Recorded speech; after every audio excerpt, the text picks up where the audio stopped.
എടി, ഞാനൊരു കാര്യം ചോദിക്കട്ടെ, ഒരു ഭർത്താവ് മരിച്ച ഒരു പെണ്ണിനെ പോലാണോ നീ നടക്കുന്നത്? ആണോ? അവൻ മരിച്ചിട്ട് ഒരു മാസം തികയുന്നതിന് മുമ്പേ നീ ഇറങ്ങി നടക്കാൻ നോക്കി, ഏതാണ്ട് ജോലിക്കാന്നും പറഞ്ഞുകൊണ്ട്. എനിക്ക് നിൻ്റെ മക്കളെയും കൂട്ടിയിട്ട് വീട്ടിൽ വന്ന് എന്താ നിൽക്കാത്തത്? അത് നിൽക്കുന്നില്ല.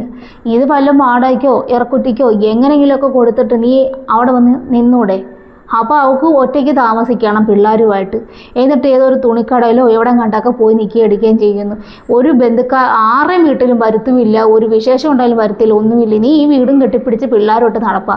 അതുകൊണ്ട് ആൾക്കാർ എന്തൊക്കെയാണ് പറയുന്നതെന്ന് വല്ല ബോധമുണ്ടോ?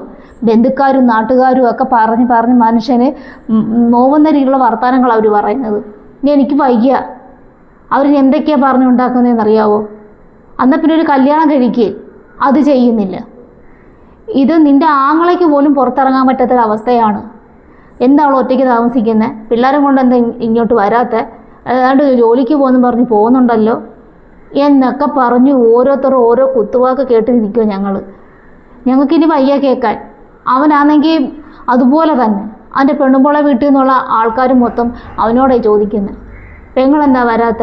പെങ്ങളെന്താ ഒറ്റയ്ക്ക് അവിടെ താമസിക്കുന്നത്? ഇതൊക്കെയാണ് അവർ ചോദിക്കുന്നത്. അതുകൊണ്ട് ഇനി പറ്റത്തില്ല. ആരുടെയും വാക്ക് കേട്ട് ഞങ്ങൾക്ക് തല കുനിച്ച് നിർത്താനൊന്നും പറ്റുന്നൊന്നുമില്ല.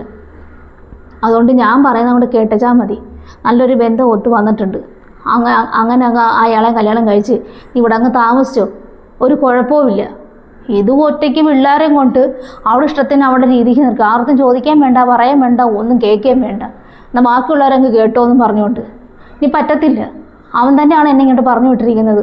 ഒരു തീരുമാനം ഉണ്ടാക്കിയിട്ടുണ്ടെങ്കിൽ ചെല്ലാനും പറഞ്ഞുകൊണ്ട്.